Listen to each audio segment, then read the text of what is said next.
ترجمان عالی جناب مولانا عمار کاظم جرولی صاحب جو اس کمیٹی کے نائب صدر بھی ہیں، اور اب میں انتہائی ادب و احترام کے ساتھ خطیب آل عمران عالی جناب مولانا علی رضوان صاحب قبلہ زید پوری جو اس کمیٹی کے صدر ہیں، ان سے گزارش کروں گا کہ تشریف لائیں اور اپنے خیالات کا اظہار فرمائیں۔ ان کا استقبال بآواز بلند نعرہ صلوات کے ذریعے۔ لا حول ولا قوة الا باللہ العلی العظیم۔ اعوذ باللہ السمیع العلیم من الشیطان اللعین الرجیم۔ بسم اللہ الرحمن الرحیم۔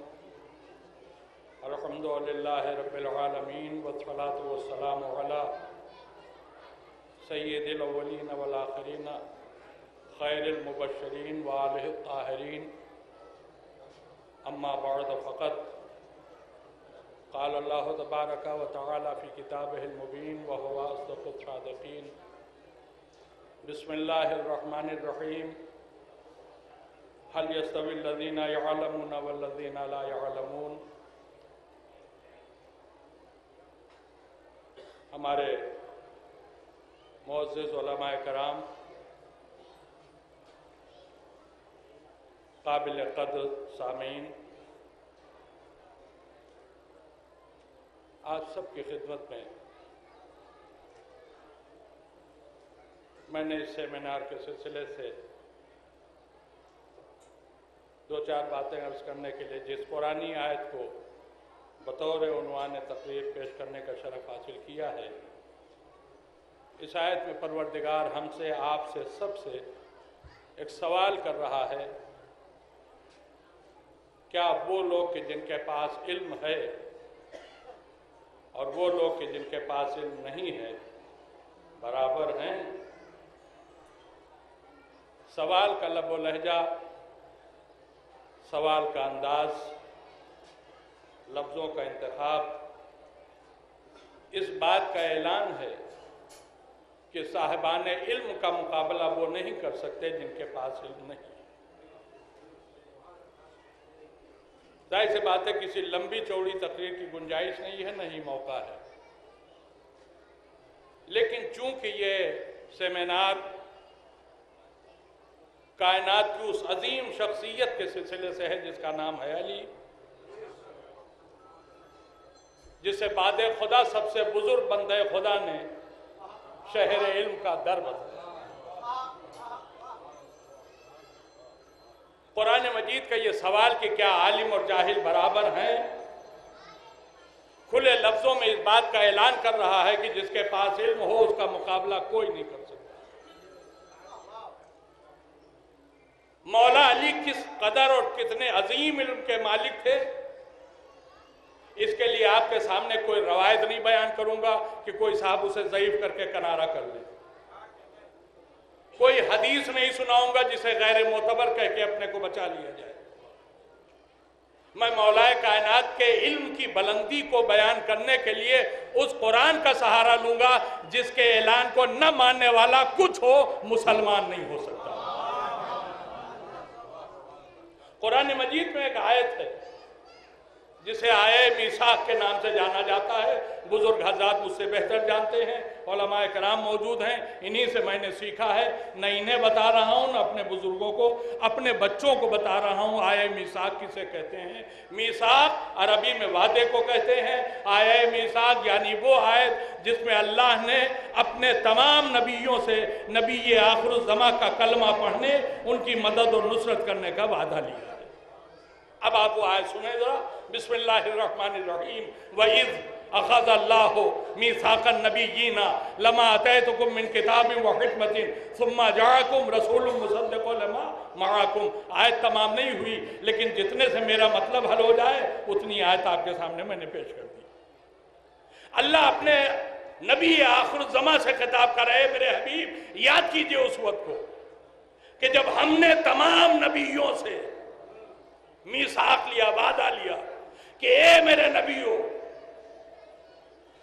ہم نے تمہیں کتاب و حکمت میں سے، من کتابوں و حکمہ ہے، کتاب و حکمت میں سے جو کچھ بھی دیا ہے ہمارا ایک نبی آئے گا جو تمہارے اس علم کی تصدیق کرے گا، ساتھ ہی ساتھ تمہاری نبوت کی گواہی بھی دے گا۔ لکھنؤ کا مجمع اگر لفظوں کو قید نہ کرے تو حیرت ہوتی ہے۔ کیا کہا اللہ نے؟ اے میرے نبیو، ہم نے تمہیں کتاب و حکمت میں سے، یہ میں سے اگر سمجھ میں آ گیا نا تو علم علی سمجھ میں آ جائے گا۔ ہم نے تمہیں علم جو دیا ہے کتاب و حکمت میں سے۔ اب یہ میں سے میں سمجھاؤں، اگر مان لیا مجھے ابھی پیاس لگ جائے اور میں کسی سے کہوں بھیا ذرا پانی پلاؤ، وہ ایک گلاس میں پانی لے کے آئے اور میں اس سے پوچھوں یہ پانی کہاں لائے، کہاں سے لائے؟ کہا بوتل میں سے۔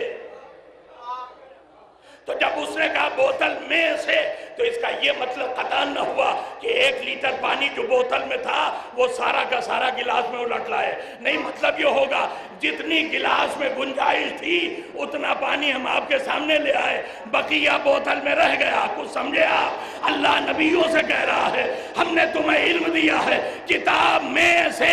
اس کا مطلب یہ ہوا کہ جتنا علم برداشت کرنے کی طاقت ان نبیوں کے پاس تھی اللہ نے اتنا علم نبیوں کو دے دیا، بقیہ کتاب میں رہ گیا۔ مگر ہماری جان قربان مولا علی پر جب علم علی کا تذکرہ اسی قرآن میں ہوا تو ارشاد ہوا بسم اللہ الرحمن الرحیم قل کفا باللہ شہیدا بینی و بینکم ومن عنده علم الکتاب۔ اے میرے حبیب، آپ کی نبوت کے 2 گواہ ہیں، ایک تو میں ہوں اور ایک وہ علی ہے جسے ہم نے پورا علم کتاب دے دیا۔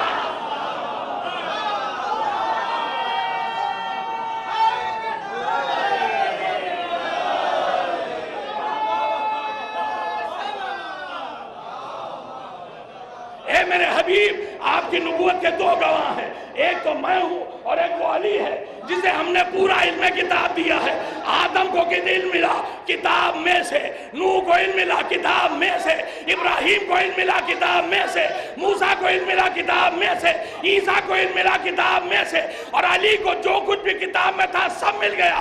اس کا مطلب یہ ہوا میدان علم میں نہ آدم علی جیسے، نہ نوح علی جیسے، نہ ابراہیم علی جیسے، نہ موسیٰ اور عیسیٰ علی جیسے۔ بھائی لکھنؤ والوں جملہ سنو، جب میرے مولا کا مقابلہ یہ معصوم انبیاء نہیں کر سکتے تو عرب کے وہ جاہل کیا کریں گے جن کے نہ ماں کا پتہ ہے نہ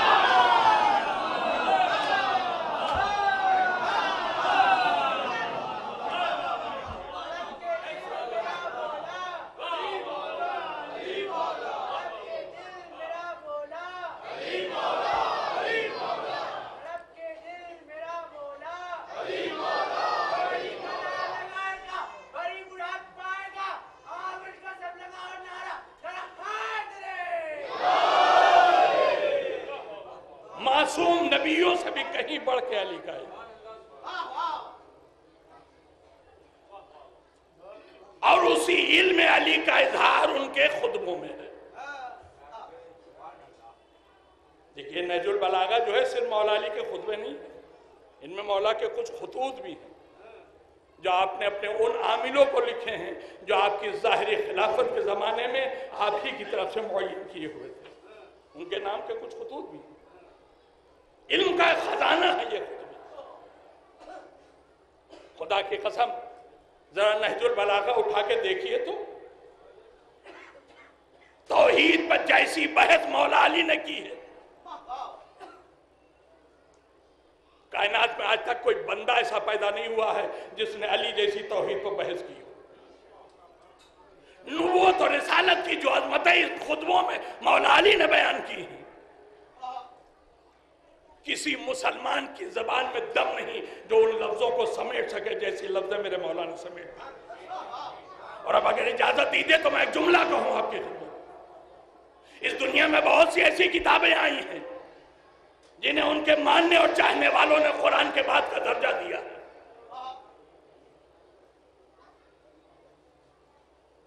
لیکن ان کتابوں میں ایسی روایتیں بیان ہوئی جنہیں پڑھنے والے نے رنگیلا رسول کتاب نہیں دی۔ مولا کائنات نے نبوت اور رسالت کے جن رموز پر روشنی ڈالی ہے، خدا کی قسم پڑھیے تو صحیح معنوں میں مومن ہو جائیے۔ ایک جملہ کہنے کو دل چاہتا ہے، وہ کتابیں جنہیں پڑھنے کے بعد رنگیلا رسول لکھا گیا، صحیح کے نام سے کہی جائے بیان کی جاتی ان کتابوں کے نام۔ ان اگر صحیح کتابوں کے ذریعے نبوت کو پہچانو گے تو تمہیں محمد اپنا جیسا نظر آئے گا. علی کی نہج البلاغہ کے ذریعے اگر نبوت کو پہچانو گے تو بات خدا سب سے بزرگ بندے خدا نبی نظر آئے گا. ایسے خطبات اور ایسے مولا علی کے معجز نما کلمات کے مجموعے کا نام ہے نہج البلاغہ. دیکھیں ہمارے چھوٹے بھائی ہیں مولانا عباس شاہ صاحب، لیکن اگر صاحب کمال چھوٹا بھی ہو تو اس کے کمال کو تسلیم کر لینا، اسے بیان کر لینا، یہ فضیلت ہے. سیر حاصل تقریر، مکمل تقریر، جامع تقریر، زیادہ تفصیل کی گنجائش نہیں. مگر ایک تو جو موجود آپ کے سامنے خطبہ اور ذاکرین اور علماء ہیں، ان میں سب سے بڑا ہوں اس لیے آخر میں آیا ہوں، اور کمیٹی کا صدر ہوں اس لیے آخر میں آیا. تو اگرچہ مکمل تقریر ہو چکی ہے سلسلے، لیکن بہرحال مقطع سیمینار ہوں میں.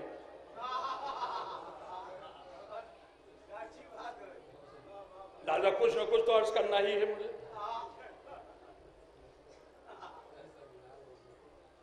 سید رضی نے مولا کائنات کے خیالات کو یکجا کیا، اور یکجا کرنے کے بعد جو کتاب تیار ہوئی اس کا نام نہج البلاغہ رکھا. یہ علماء تصدیق کریں گے، صاحبان علم تصدیق کریں گے. مولا کائنات کے خطبات اور ان کے خیالات کے مجموعے مختلف ناموں سے شائع ہوئے ہیں. ایک اکیلی نہج البلاغہ کتاب نہیں ہے، کئی کتابیں ہیں جو مولا علی کے خطبات کے مجموعے کی شکل میں آج موجود ہیں مختلف ناموں سے. مگر اس مجمع سے میں پوچھتا ہوں کسی ایک کتاب کا نام بتاؤ. کسی ایک کتاب کا نام بھی آپ کو نہیں معلوم. اگر پوچھا جائے کہ علی کے خطبوں کی کوئی دوسری کتاب بھی ہے، اس مجمع سے سوال ہے میرا، کوئی صاحب بتائیں مجھے ایک نام. حالانکہ ہیں کئی، مگر کسی سے بھی اگر پوچھئے گا کہ علی کی لکھی ہوئی کوئی کتاب، حالانکہ علی نے لکھا نہیں ہے، علی کے خطبوں کی کوئی کتاب، علی کے خیالات کی کوئی کتاب آپ جانتے ہیں تو ایک بچہ بھی ہمارے گھر کے کہے گا نہج البلاغہ. کچھ آپ نے محسوس نہیں کیا میں نے کیا کہا؟ علی کے خیالات کے مجموعے کی شکل میں کتابیں بہت سی ہیں، مگر شیعہ کے دماغ میں جو کتاب بسی ہوئی ہے اس کا نام نہج البلاغہ ہے. یہ نہج البلاغہ کا کائنات کے بچے اور شیعہ کے دماغ میں موجود ہونا اس بات کی دلیل ہے. اتنے پاکیزہ جذبات کے ساتھ سید رضی نے یہ کتاب لکھی تھی کہ یا تو پوری دنیا میں بچہ قرآن کو جانتا ہے یا نہج البلاغہ کو.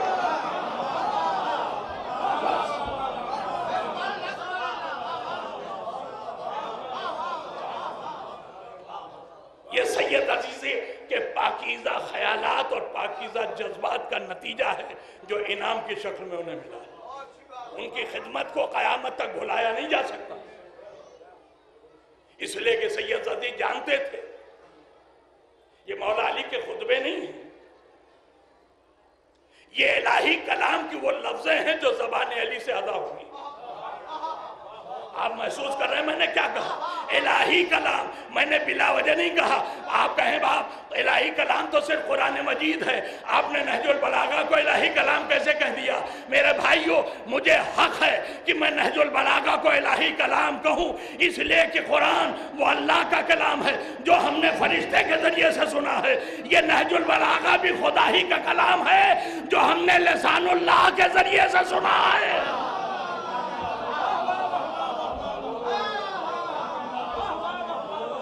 اللہ کی زبان سے ادا ہونے والی لفظوں کو اگر آپ کلام اللہ نہ مانیے گا تو بتائیے کس کلام کو کلام اللہ کہیے.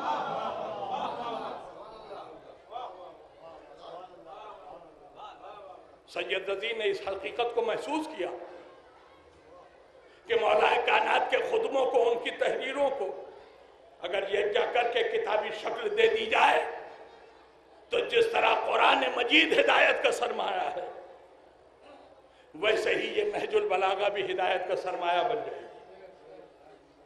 ایک انگریز کا قول آپ نے عباس شاہ سلموں سے سنا، اب دوسرے انگریز اسکالر کا ایک جملہ میری زبان سے سن لیجیے، وہ بھی انگریز جس کا ذکر عباس شاہ صاحب نے کیا، وہ بھی انگریز جس کا ذکر میں کر رہا ہوں، کہتا میں نے نہج البلاغہ بھی پڑھی، میں نے قرآن بھی پڑھا۔ کیا سن رہے ہیں آپ؟ کہتا ہے میں نے نہج البلاغہ بھی پڑھی، میں نے قرآن بھی پڑھا، اور اس کے بعد اس نتیجے پر پہنچا ہوں کہ یا تو قرآن بھی علی کی کتاب ہے یا نہج البلاغہ بھی خدا کی کتاب ہے۔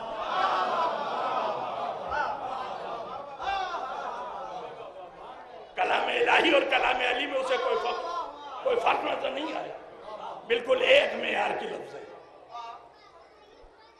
ایک معیار کی لفظ ہے، ایک معیار کا انداز گفتگو۔ لاکھوں سلام مولا علی پر جو اپنی زبان سے ادا کی ہوئی لفظیں ہمارے لیے سرمایہ ہدایت کی شکل میں چھوڑ گئے، اور لاکھوں سلام ان کے فرزند السید رضی پر،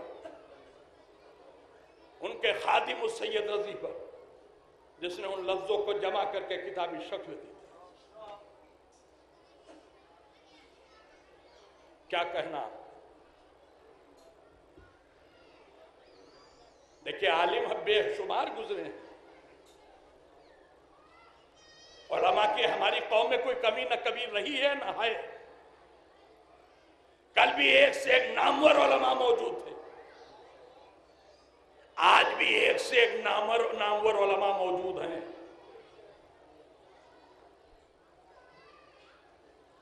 عزیزان گرامی، قرآن مجید نے علماء کی جو پہچان بتائی ہے، سنیں گے آپ؟ بسم اللہ الرحمن الرحیم، انما یخشی اللہ من عبادہ العلماء، اللہ کے بندوں میں عالم وہ ہیں جن کے دل میں خوف خدا ہو۔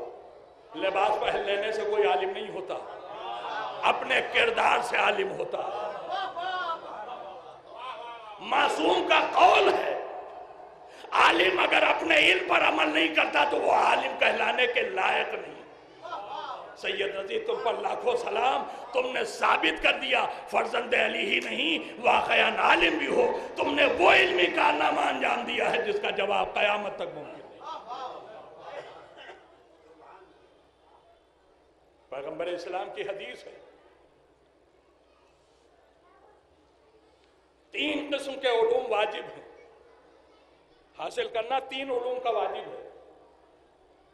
علماء میرے قول کی تصدیق کریں گے، پیغمبر کی حدیث 3 قسم کے علوم کا حاصل کرنا واجب ہے۔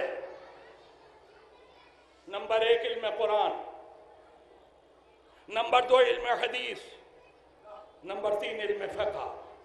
نبی نے فرمایا جو یہ علم حاصل کرے وہ عالم ہے، اور آپ نے فرمایا اس کے بعد جو علوم ہیں ان کا حاصل کرنا تمہارے لیے صاحب فضیلت تو تمہیں بنانے والا ہے، لیکن ان علوم کا حاصل کرنا واجب نہیں، واجب یہی 3 علماء ہیں۔ دیکھیں میں علماء کی اہمیت اور عزم سید رضی کے سلسلے کا پروگرام ہے نا، تفصیص نہیں ہے میرے نبی نے کہ کون یہ علم حاصل کرے اور کون نہیں۔ اپنے جملہ ماننے والوں سے نبی نے کہا علم قرآن حاصل کرو واجب ہے، علم حدیث حاصل کرو واجب ہے، علم فقہ حاصل کرو واجب ہے۔ اب ایک بات بتائیے، نبی جس بات کو واجب کہہ کے چلا جائے اس پر عمل نہ کرنے والا مجرم اور عظیم مجرم ہے کہ نہیں؟ اچھا تو اب یہاں پر موجود میں اپنے بھائیوں سے پوچھنا چاہتا ہوں، تم میں سے کتنے ہیں جن کے پاس علم قرآن ہے؟ تم میں سے کتنے ہیں جن کے پاس علم حدیث ہے؟ کتنے ہیں جن کے پاس علم فقہ ہے؟ کوئی نہیں نا؟ تو پھر نبی تو نے کہا تھا کہ ان علوم کا حاصل کرنا واجب ہے، تو جب تم نے حاصل نہیں کیا تو مجرم ہو کہ نہیں؟ ہو سکتا ہے کسی کے ذہن میں آ رہا ہو ہم تو آئے تھے یہاں تقریر سننے کے لیے، یہاں تو الٹے پھنسے مجرم بنا دیے گئے۔ لیکن گھبراؤ نہیں، تم مجرم نہیں ہو۔ میرا نبی بھی اس بات کو جانتا تھا، میرے معصومین بھی اس بات کو جانتے تھے کہ علم قرآن کا حاصل کرنا ہر ایک کے بس کی بات نہیں ہوگی، علم حدیث کا حاصل کرنا ہر ایک کے بس کا نہیں ہوگا، علم فقہ کا حاصل کرنا بھی ہر ایک کے اختیار میں نہیں ہوگا. تو واجب تو کر دیا نبی نے، لیکن ان کا ماننے والا مجرم نہ کہلائے. کوئی نہ کوئی تو اب راستہ بننا چاہیے. اچھا، اب ایک صرف بات اتنی سی سوچنے کی ہے، علم قرآن، علم حدیث، علم فقہ، اسے نبی نے واجب کیوں قرار دیا؟ دیکھیں، مقصد صرف اتنا تھا، آپ ایک واقعاً مسلمان کہلانے کے حقدار بنے، سچے مسلمان بنے علم قرآن کے ذریعے، سچے بنیاد مسلمان بنے علم حدیث کے ذریعے.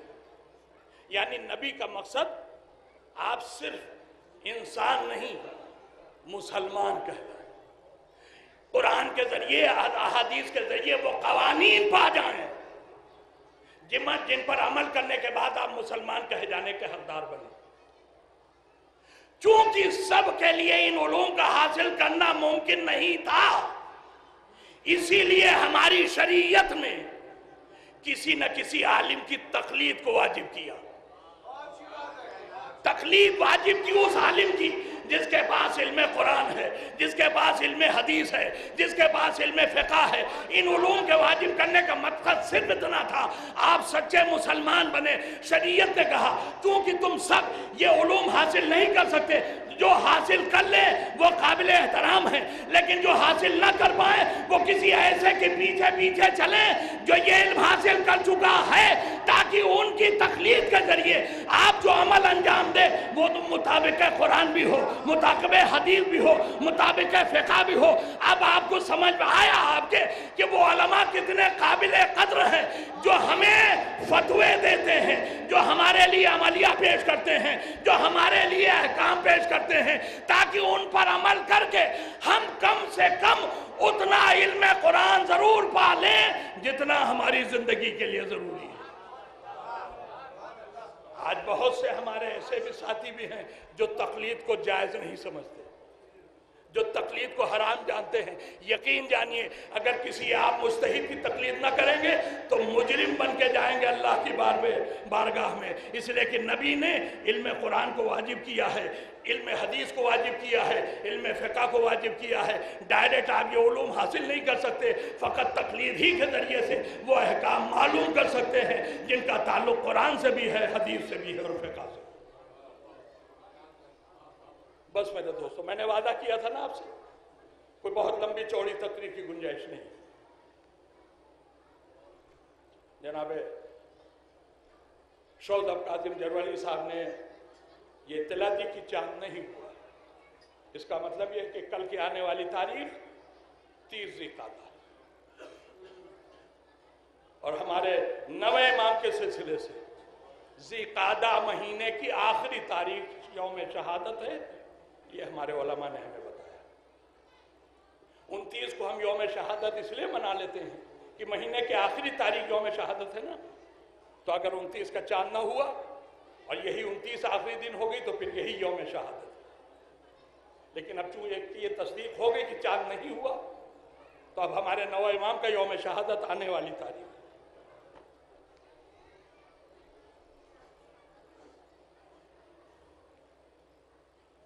خاندان عصمت کا دوسرا سب سے کم سن شہید،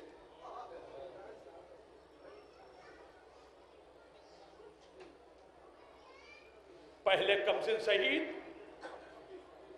جو آپ سے تھوڑا زیادہ عمر پا کے اس دنیا سے تشریف لے گئے، ہمارے 11ویں امام حسن عسکری علیہ السلام 28 سال کی عمر میں شہید ہوئے.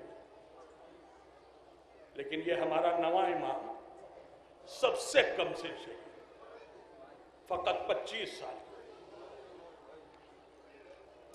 فقط 25 سال کی عمر میں آپ نے شہادت پائی. اے میرے آقا، اے میرے سید و سردار، اے میرے مولا، یقیناً بہت کم عمر میں آپ اس دنیا سے چلے، لیکن آپ اپنی کمسنی پر نہیں روئیں گے، مجھے یقین ہے. اس لیے کہ جس کی جدہ 18 سال میں اس دنیا سے چلی گئی ہو، وہ اپنی کمسنی کا ماتم کیا کرے گا؟ جس کی ماں اس دنیا سے اس عمر میں چلی گئی جس عمر میں عام طور سے ہمارے گھروں میں بچیوں کی شادی بھی نہیں ہو پاتی، لیکن ہماری شہزادی اس عمر میں نہ صرف دنیا سے چلی گئی بلکہ ضعیفہ ہو کے گئی۔ 18 سال کی عمر میں میری شہزادی کی جسم میں اتنی طاقت نہیں رہ گئی تھی کہ بغیر عصا چل سکتی۔ ارباب اعضاء، 25 سال کی عمر میں ہمارا یہ امام اپنی مکار زوجہ کے ہاتھوں دیے ہوئے زہر سے شہید ہو گیا۔ بس آخری جملہ اور گفتگو تمام۔ اپنے امام کا ماتم کیجئے، اپنے امام پر آنسو بہائیے، اپنے امام پر روئیے۔ ہو سکتا ہے آج کی شب سے لے کے کل کی شب تک کہیں آپ کو اس بات کا موقع بھی مل جائے کہ آپ اپنے امام کا تابوت اٹھائیں، اپنے امام کے تابوت کے ساتھ ساتھ چلیں۔ تو ایک گزارش کر رہا ہوں ہاتھ جوڑ کے، اگر کہیں تابوت اٹھانے کا موقع مل جائے تو ذرا تابوت آہستہ لے کے چلیے گا، اس لیے کہ آگے آگے تابوت لے کے آپ جا رہے ہوں گے، پیچھے پیچھے فاطمہ فریاد کرتی ہوئی آپ کے ساتھ ساتھ چل رہی ہوں گی، اور ہو سکتا ہے آواز دے رہی ہوں، اے میرے لال کے ماتم دارو، میرے بیٹے کا تابوت ذرا آہستہ اٹھانا، اس لیے کہ اس کا کلیجہ زہر کے اثر سے ٹکڑے ٹکڑے ہو چکا ہے، میرے لال کا کلیجہ زخمی ہے۔ واہ مصیبتہ، واہ محمد۔